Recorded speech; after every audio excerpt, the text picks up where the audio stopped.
Hello everyone, welcome back to this YouTube channel. इस video में हम लोग जीव विज्ञान यानी कि बायोलॉजी के कुछ मोस्ट इंपोर्टेंट क्वेश्चन कवर करेंगे। तो अगर आप किसी भी कॉम्पिटिटिव एग्जाम का प्रिपरेशन कर रहे हैं तो वीडियो लास्ट तक जरूर देखिएगा। चलिए वीडियो शुरू करते हैं। जल्दी से लाइक कर दीजिए और चैनल पर नए हैं तो जल्दी से चैनल को सब्सक्राइब कर दीजिए। साथ में पेन पेपर भी रखिएगा और जो भी चीज़ें यहाँ पे बताई जाएगी आपको जो नहीं पता होगा उसे नोट डाउन जरूर करिएगा। तो सबसे पहला क्वेश्चन यहाँ पे दिया गया, फर्स्ट क्वेश्चन, कि मांसपेशिया में, जो मांसपेशिया होता है हमारे शरीर में, किस अम्ल के एकत्रित होने से थकावट आती है। तो देखते होंगे कभी कभी जब हम कोई काम बहुत ज़्यादा कर देते हैं, ठीक है, या ठीक से सो नहीं पाते हैं, तो हमारे शरीर में थकावट हो जाता है। क्या हो जाता है? शरीर में थकावट हो जाता है, हम थके थके से फील करते हैं।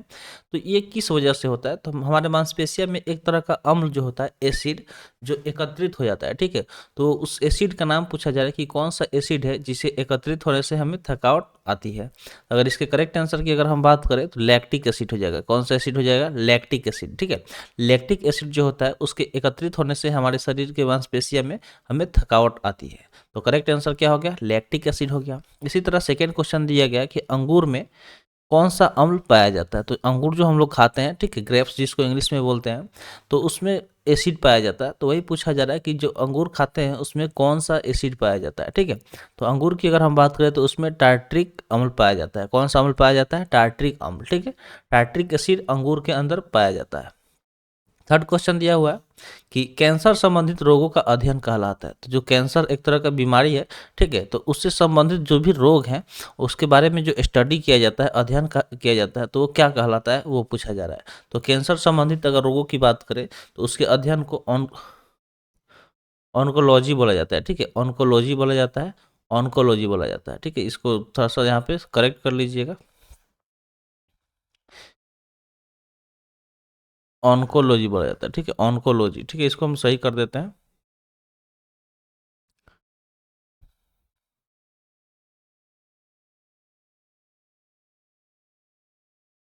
ऑन्कोलॉजी, ठीक है, ऑन्कोलॉजी बोला जाता है, ठीक है। इसको ऑन्कोलॉजी बोला जाता है। कैंसर संबंधित जो भी रोग है उसके बारे में जो अध्ययन किया जाता है उसको ऑन्कोलॉजी बोला जाता है, ठीक है। चलिए आगे बढ़ते हैं नेक्स्ट क्वेश्चन की तरफ। नेक्स्ट क्वेश्चन क्या दिया हुआ है? तो क्वेश्चन दिया हुआ है कि मानव शरीर में सबसे लंबी कोशिका कौन सी होती है, ठीक है। सबसे लंबी कोशिका के बारे में पूछा जा रहा है कि जो हमारा ह्यूमन बॉडी होता है उसमें सबसे लॉन्गेस्ट, ठीक है, सबसे लंबी जो कोशिका है वो कौन सी होती है। तो करेक्ट आंसर की बात करें तो इसका करेक्ट आंसर क्या हो जाएगा? तंत्रिका कोशिका। जो तंत्रिका कोशिका है वो मानव शरीर की सबसे लंबी कोशिका होती है। तो तंत्रिका कोशिका जो है वो हमारे शरीर की सबसे लंबी कोशिका है, ठीक है। तो मानव शरीर में सबसे लंबी कोशिका के बारे में पूछा जाए तो क्या याद रखना है? तंत्रिका कोशिका याद रखना है। नेक्स्ट क्वेश्चन है कि दांत मुख्य रूप से किस पदार्थ से बने होते हैं, ठीक है। जो दांत के बारे में पूछा जाए कि जो दांत है वो मुख्य रूप से किस पदार्थ के बने होते हैं, तो दांत जो है वो किस चीज़ से बना होता है वो पूछा जा रहा है। तो डेंटाइन से, ठीक है, डेंटाइन के, ठीक है, डेंटाइन से दांत बना होता है। तो करेक्ट आंसर क्या हो गया? डेंटाइन हो गया। तो जो हमारा दांत है, ठीक है, वो किस चीज़ से बना होता है? तो डेंटाइन से बना होता है। अगले क्वेश्चन की बात करें तो अगला क्वेश्चन है कि किस जंतु की आकृति पैर की चप्पल के समान होती है। तो यहाँ पे उस जंतु के बारे में पूछा जा रहा है कि जिसका आकृति पैर के चप्पल के समान होता है। तो जो हमारा चप्पल चप्पल होता है वो किस तरह के शेप में होता है? इस तरह के शेप में होता है, ठीक है, इस तरह के शेप में होता है। तो वही पूछा जा रहा है कि इस तरह के शेप में किस जंतु के आकार, जंतु की आकृति होती है। तो इसका करेक्ट आंसर क्या हो जाएगा? तो इसका करेक्ट आंसर पैरामीशियम हो जाएगा, ठीक है। जो पैरामीशियम है एक तरह का जंतु है जिसकी आकृति की अगर हम बात करें तो वो पैर के चप्पल के समान होती है, जो कि यहाँ पे एक पिक्चर बना के हम आपको दिखा दिए हैं। आगे बढ़ते हैं नेक्स्ट क्वेश्चन की तरफ। नेक्स्ट क्वेश्चन दिया गया कि केंचुए की कितनी आंखें होती है। तो जो केंचुए होती हैं, ठीक है, केंचुए अर्थवर्म जिसको हम लोग बोलते हैं, देखे होंगे बारिश वारिश के टाइम में बहुत सारा निकलता है, ठीक है। तो जो केंचुए होती है उसकी कितनी आंखें होती है? तो उसकी आंख ही नहीं होती, ठीक है।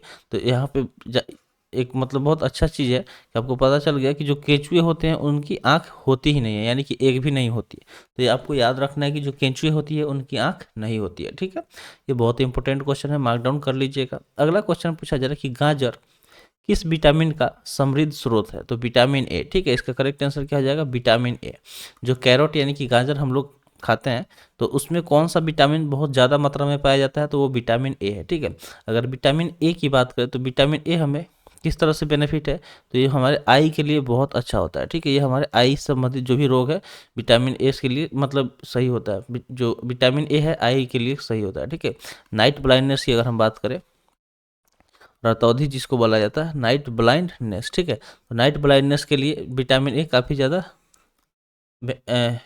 बेनिफिशियल होता है, ठीक है, काफ़ी ज़्यादा लाभदायक होता है। अगला क्वेश्चन की बात करें तो अगला क्वेश्चन दिया हुआ है कि निम्न में से किस पदार्थ में प्रोटीन नहीं पाया जाता है, ठीक है। तो प्रोटीन कौन से पदार्थ में नहीं पाया जाता है, तो जो चावल हम लोग खाते हैं तो चावल में प्रोटीन नहीं होता है। प्रोटीन का सबसे बेस्ट सोर्स कौन सा होता है, तो जो भी दलहन होता है, दाल वगैरह हम लोग खाते हैं, ठीक है, तो दाल क्या होता है, प्रोटीन का बेस्ट सोर्स होता है, ठीक है। चावल की अगर हम बात करें तो चावल में सबसे ज़्यादा क्या पाया जाता है, तो चावल में सबसे ज़्यादा कार्बोहाइड्रेट पाया जाता है, ठीक है, कार्बोहाइड्रेट।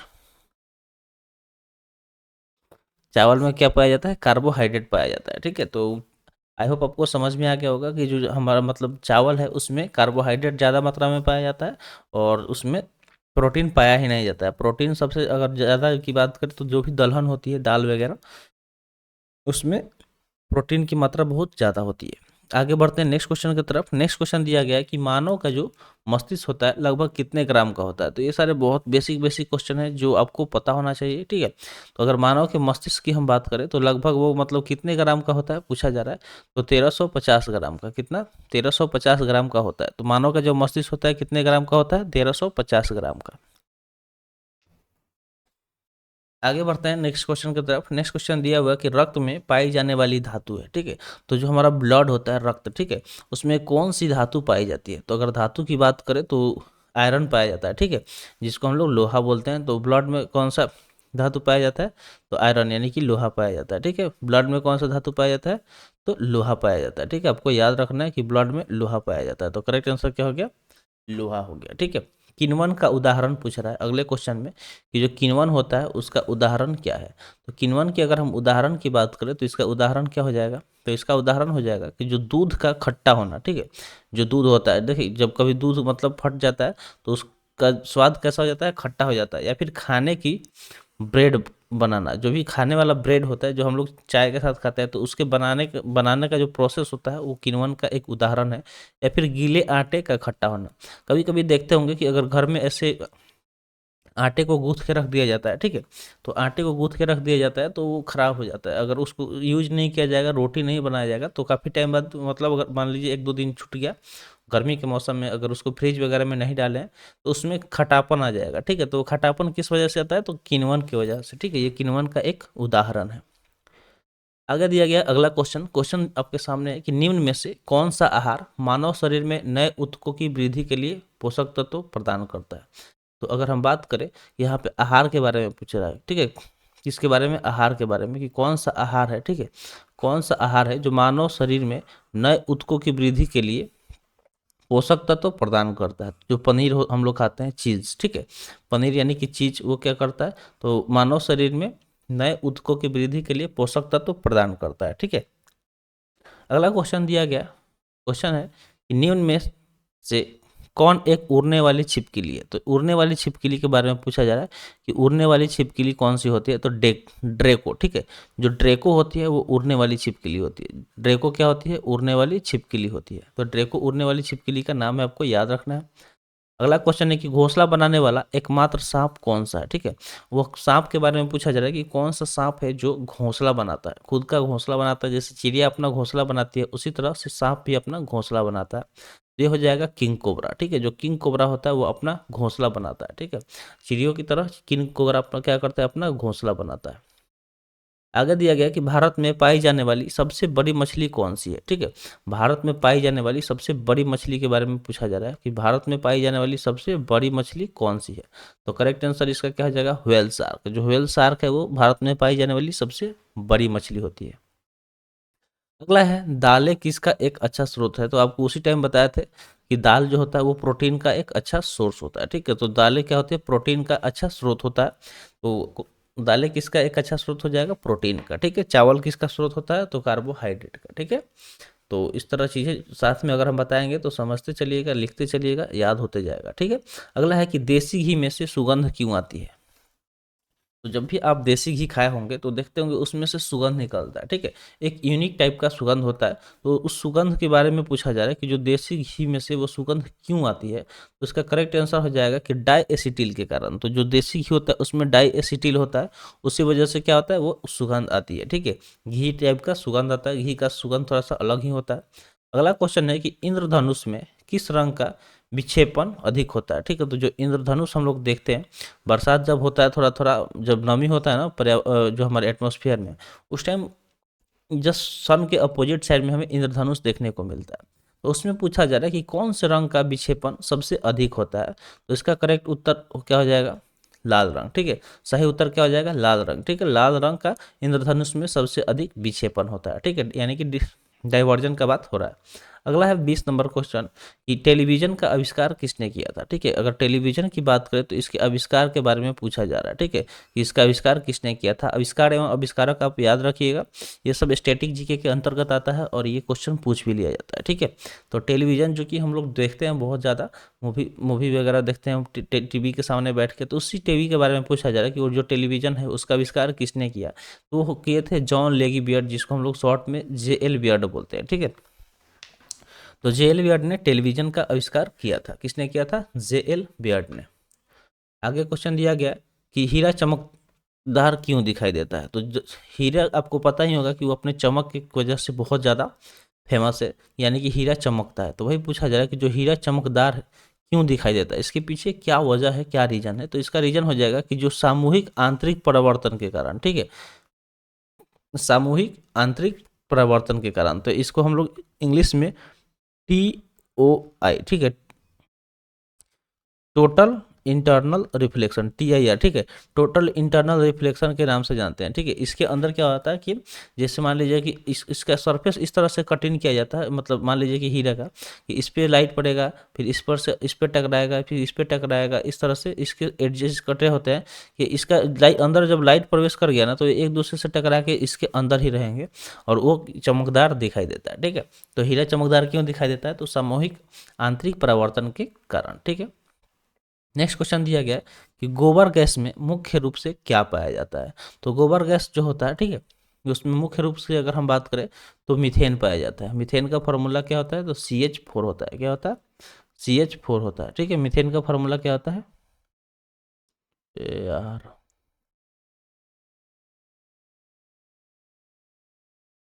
तो मीथेन होता है, उसका फार्मूला क्या होता है, CH4 होता है, ठीक है, CH4 होता है, ठीक है। CH4 क्या, इस चीज़ का फार्मूला होता है मीथेन 4 का। तो गोबर गैस में मुख्य रूप से कौन सा गैस पाया जाता है, तो मीथेन पाया जाता है। अगला क्वेश्चन है कि दूध की शुद्धता का मापन किस यंत्र से किया जाता है। तो जो दूध शुद्ध है कि नहीं, ठीक है, कितना प्योर है, उस चीज़ का मापने के लिए एक यंत्र का प्रयोग किया जाता है। तो उस यंत्र का नाम क्या है, तो लैक्टोमीटर। करेक्ट आंसर क्या हो जाएगा, लैक्टोमीटर, ठीक है। कौन सा मीटर, तो लैक्टोमीटर का प्रयोग किया जाता है दूध की शुद्धता का मापन करने के लिए, कि दूध कितना शुद्ध है उस चीज़ को मेजर करने के लिए क्या किया जाता है, लैक्टोमीटर का इस्तेमाल किया जाता है। अगला क्वेश्चन है पृथ्वी पर सबसे अधिक मात्रा में पाया जाने वाला धातु कौन सा है, ठीक है। तो उस धातु का नाम बताइए जो पृथ्वी पर सबसे अधिक मात्रा में पाया जाता है, सबसे अधिक मात्रा में पाया जाता है, ठीक है। तो उस धातु का नाम बताना है कि वो धातु कौन सा है। तो करेक्ट इसका उत्तर क्या हो जाएगा, सही उत्तर हो जाएगा एल्यूमिनियम। जो एल्यूमिनियम है वो पृथ्वी पर सबसे ज़्यादा मात्रा में पाया जाता है, ठीक है। एल्यूमिनियम पृथ्वी पर सबसे अधिक मात्रा में पाया जाने वाला मेटल है, ठीक है। अगला क्वेश्चन है कि मोती मुख्य रूप से किस पदार्थ का बना होता है। तो जो मोती हम लोग देखते हैं, ठीक है, जो मोती के गहने वगैरह में प्रयोग किया जाता है, लोग पहनते हैं उसका, तो उसके बारे में पूछा जा रहा है कि वो मुख्य रूप से किस पदार्थ का बना होता है। तो वो हो जाएगा कैल्शियम कार्बोनेट का, ठीक है। कैल्शियम कार्बोनेट से मोती बना होता है, ठीक है। तो करेक्ट आंसर क्या हो गया, कैल्शियम कार्बोनेट, जिससे वो मोती बना होता है। अगले क्वेश्चन की बात करें तो अगला क्वेश्चन आपके सामने है कि मानव शरीर में सबसे अधिक मात्रा में कौन सा तत्व पाया जाता है। तो जो हमारा ह्यूमन बॉडी है उसमें सबसे अधिक मात्रा में किस तत्व का बात मतलब पूछा जा रहा है कि किस तत्व का अधिक मात्रा में पाया जाता है। तो अगर हम मानव शरीर की बात करें तो सबसे ज़्यादा हमारे शरीर में कौन सा तत्व पाया जाता है, तो वो पाया जाता है ऑक्सीजन, ठीक है। कौन सा तत्व पाया जाता है, तो ऑक्सीजन हमारे शरीर में सबसे ज़्यादा मात्रा में पाया जाता है। तो करेक्ट आंसर क्या हो गया, ऑक्सीजन हो गया। आगे बढ़ते हैं नेक्स्ट क्वेश्चन की तरफ। नेक्स्ट क्वेश्चन आपके सामने दिया गया है कि किस प्रकार के ऊतक शरीर के सुरक्षा कवच का कार्य करते हैं। तो ऊतक यानी कि जो टिश्यू होते हैं उसके बारे में पूछा जा रहा है कि उसके कौन सा टाइप है जो हमारे शरीर का सुरक्षा कवच का कार्य करते हैं, यानी कि हमारे शरीर को बचाने का काम करते हैं। सुरक्षा कवच का काम क्या है कि हम शरीर को बचाना, ठीक है, किसी भी चीज़ से शरीर को सुरक्षा प्रदान करना। तो उस टिश्यू के बारे में पूछा जा रहा है। टिश्यू क्या होता है पहले ये जानना जरूरी है। तो देखिए जो सेल होता है जिसको हम लोग कोशिका बोलते हैं, तो कोशिका के जो ग्रुप होता है ना, कोशिका के ग्रुप ऑफ सेल, वो क्या बनता है, टिश्यू का निर्माण करता है। टिश्यू टिश्यू यानी कि ऊतक, टिश्यू को ही हम लोग क्या बोलते हैं, ऊतक बोलते हैं। तो वही पूछा जा रहा है कि उस ऊतक का क्या नाम है जो हमारे शरीर को सुरक्षा कवच का प्रदान करता है, यानी कि सुरक्षा कवच का कार्य करता है। तो इसका करेक्ट आंसर की अगर हम बात करें तो क्या हो जाएगा, एपिथेलियम ऊतक। क्या हो जाएगा, एपिथेलियम ऊतक। जो एपिथेलियम ऊतक है वो क्या करता है, हमारे शरीर के सुरक्षा कवच का कार्य करता है। अगला क्वेश्चन दिया गया कि मनुष्य ने सर्वप्रथम किस जंतु को अपना पालतू बनाया। तो ये बहुत बार पूछ लिया जाता है कि मनुष्य जो थे सबसे पहले किस जंतु को अपना पालतू बनाया, तो वो सही उत्तर हो जाएगा कुत्ता। जो कुत्ता है, ठीक है, सबको पता है कि कुत्ता वफादार जानवर है, अपने मालिक के प्रति हमेशा क्या होता है, वफादार होता है। तो मनुष्य ने सबसे पहले कुत्ता को पालतू जानवर बनाया था, ठीक है। अगला क्वेश्चन दिया गया, किस वैज्ञानिक ने सर्वप्रथम बर्फ के दो टुकड़े को आपस में घिसकर पिघला दिया, ठीक है। तो उस वैज्ञानिक का नाम पूछा जा रहा है कि जिसने क्या किया कि बर्फ के दो टुकड़े को आपस में घिस घिस कर उसे पिघला दिया था। तो वो थे डेवी। कौन थे, डेवी। डेवी ने क्या किया कि जो बर्फ के टुकड़े थे उसे आपस में घिस कर पिघला दिया था। डेवी एक साइंटिस्ट का नाम था, एक वैज्ञानिक थे। नेक्स्ट है, सबसे अधिक तीव्रता की ध्वनि कौन उत्पन्न करता है। तो पूछा जा रहा है कि सबसे अधिक तीव्रता की ध्वनि किसके द्वारा उत्पन्न किया जाता है, तो वो करेक्ट आंसर हो जाएगा बाघ, ठीक है। सबसे अधिक तीव्रता की ध्वनि, तीव्रता की जो ध्वनि है वो किसके द्वारा उत्पन्न किया जाता है, तो बाघ के द्वारा, ठीक है। जो बाघ होता है, ठीक है, टाइगर, उसके द्वारा सबसे अधिक तीव्रता की ध्वनि उत्पन्न किया जाता है। अगला क्वेश्चन है कि जब ध्वनि तरंग चलती है तो अपने साथ ले आती है। तो जब भी ध्वनि तरंग चलती है तो वही पूछा जा रहा है, तो वो अपने साथ क्या लेके जाती है, ठीक है। तो करेक्ट उत्तर हो जाएगा ऊर्जा, ठीक है। क्या, ऊर्जा, एनर्जी उसके साथ हमेशा ट्रांसफर होता है। जब भी ध्वनि तरंग चलेगी तो उसके साथ क्या होगा, एनर्जी का ट्रांसफर होगा, यानी कि ऊर्जा का अपने साथ ले जाती है। अगला क्वेश्चन है कि सूर्य ग्रहण के समय जब सूर्य ग्रहण लगता है, ठीक है, सोलर इक्लिप्स जिसको हम लोग बोलते हैं, तो सूर्य का कौन सा भाग दिखाई देता है। तो उस टाइम सूरज का कौन सा भाग दिखाई देता है, तो ये भी बहुत इंपॉर्टेंट क्वेश्चन है साइंस का। तो इसको याद रखिएगा कि सूर्य ग्रहण के समय जो सूरज का भाग दिखाई देता है उसको हम लोग किरीट बोलते हैं। क्या बोलते हैं, किरीट। तो सूर्य का जो किरीट भाग होता है वो हमें सूर्य ग्रहण के समय दिखाई देता है। आगे बढ़ते हैं नेक्स्ट क्वेश्चन की तरफ। नेक्स्ट क्वेश्चन है कि सूर्य की किरण में कितने रंग होते हैं। तो सबको पता है डिस्पर्शन ऑफ लाइट आप पढ़े होंगे, तो उसमें कलर के टोटल कितने, मतलब कितने कलर होते हैं, तो 7 कलर होते हैं। तो सूर्य की किरण में कितने कलर होते हैं, 7, ठीक है। कौन कौन सा कलर होता है कमेंट सेक्शन में बताइएगा कि कलर कौन कौन सा होता है, ठीक है। डिस्पर्सन ऑफ लाइट अगर आप पढ़े होंगे क्लास 10th में ही, तो उस टाइम क्या होता है कि उसमें बताया जाता है कि जब सन को, जब व्हाइट लाइट को डेविएट कराते हैं किसी प्रिज्म के साथ, तो उसमें हमको 7 कलर मिलते हैं। 7 कलर का नाम आपको कमेंट सेक्शन में लिखना है, ठीक है। आपके लिए होमवर्क यही रहेगा। अगला है टाइप राइटर, जिसको हिंदी में टंकन मशीन भी बोला जाता है, ठीक है, टंकन मशीन। तो इसके आविष्कारक कौन थे, ठीक है, इसका आविष्कार किसके द्वारा किया गया, तो इसका करेक्ट आंसर हो जाएगा सोल्स।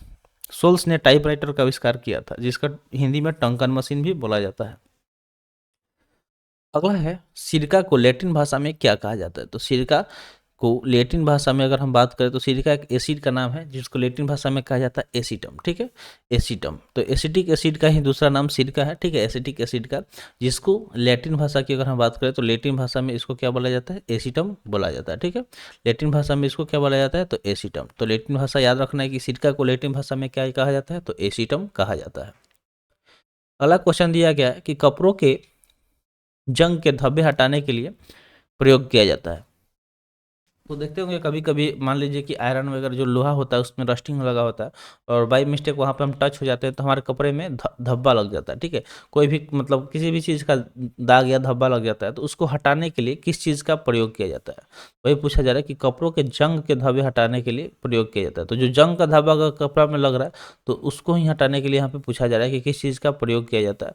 तो करेक्ट आंसर हो जाएगा ऑक्जेलिक एसिड, ठीक है, ऑक्जेलिक अम्ल जो होता है उसका प्रयोग किया जाता है। नेक्स्ट है, गन्ने में लाल सड़न रोग किसके कारण होता है, ठीक है। तो देखते होंगे कभी कभी अगर गन्ना आप, ठीक है, तो गन्ने में क्या होता है कि कहीं कहीं जो कोई पार्ट होता है उसमें लाल कलर हो जाता है और वो गन्ना सड़ जाता है। तो किस, तो मतलब किसके कारण उत्पन्न होता है, तो उसका करेक्ट आंसर हो जाएगा कवकों द्वारा, ठीक है, कवक द्वारा वो बीमारी उत्पन्न होता है। आम का वानस्पतिक नाम क्या है, ठीक है। अगला क्वेश्चन पूछा जा रहा है कि जो आम है, मैंगो, जिसको हम लोग फलों के राजा के नाम से जानते हैं, तो उसके बारे में पूछा जा रहा है कि उसका वानस्पतिक नाम क्या है। ठीक है, तो आम का वानस्पतिक नाम क्या है ये पूछा जा रहा है। तो इसका करेक्ट आंसर क्या हो जाएगा, मैंगीफेरा इंडिका। ठीक है, मैंगीफेरा इंडिका, करेक्ट आंसर क्या हो जाएगा, मैंगीफेरा इंडिका। ये वानस्पतिक या फिर साइंटिफिक बोल सकते हैं इसका नाम है, किसका, तो आम का। चलिए आगे बढ़ते हैं अगले क्वेश्चन की तरफ। अगला क्वेश्चन दिया गया कि कॉफी पाउडर के साथ मिलाया जाने वाला चिकोड़ी चूर्ण प्राप्त होता है। जो कॉफी पाउडर होता है उसमें मिलाया जाता है एक चिकोड़ी चूर्ण को, तो वो किस चीज़ से प्राप्त होता है, तो जड़ों से। ठीक है, वो किस चीज़ से प्राप्त होता है, तो जड़ों से प्राप्त किया जाता है। नेक्स्ट क्वेश्चन है एक विटामिन सी। ठीक है, विटामिन सी की सबसे अच्छा स्रोत क्या है, तो विटामिन सी की अगर हम बात करें तो इसका सबसे अच्छा सोर्स क्या हो जाएगा, आंवला। ठीक है, जो विटामिन सी है वाटर सोलुबल होता है, इसके बारे में थोड़ा सा चलिए जान लेते हैं। ये क्या होता है, वाटर सोलुबल होता है। तो वाटर सोलुबल की अगर हम बात करें तो इसका मतलब क्या हो, तो वाटर सोलुबल यानी कि वाटर में ये मिक्स हो जाता है। तो मान लीजिए कि हमारे शरीर में वाटर का डेली नीड होता है, डेली हम लोग पानी पीते हैं और हमारे शरीर से निकल भी जाता है। ठीक है, चाहे वो यूरिन या फिर पसीने के तौर पे हमारे शरीर से बाहर निकल जाता है। तो विटामिन सी वाटर सोलुबल होता है, इसलिए विटामिन सी का जो हमारे बॉडी में डेली आवश्यकता है। तो कोशिश कीजिए ज़्यादा से ज़्यादा मतलब डेली विटामिन सी का सेवन करें, मतलब जो भी सोर्स है विटामिन सी का उसका सेवन करें। इससे क्या होगा कि हमारे बॉडी में विटामिन सी बना होगा। ठीक है, विटामिन सी की कमी से कौन सा रोग होता है, तो इससे होता है स्कर्वी। क्या होता है, स्कर्वी। स्कर्वी क्या होता है, इससे हमारे दांत में प्रॉब्लम होता है। ठीक है, दांत का एक तरह का बीमारी है।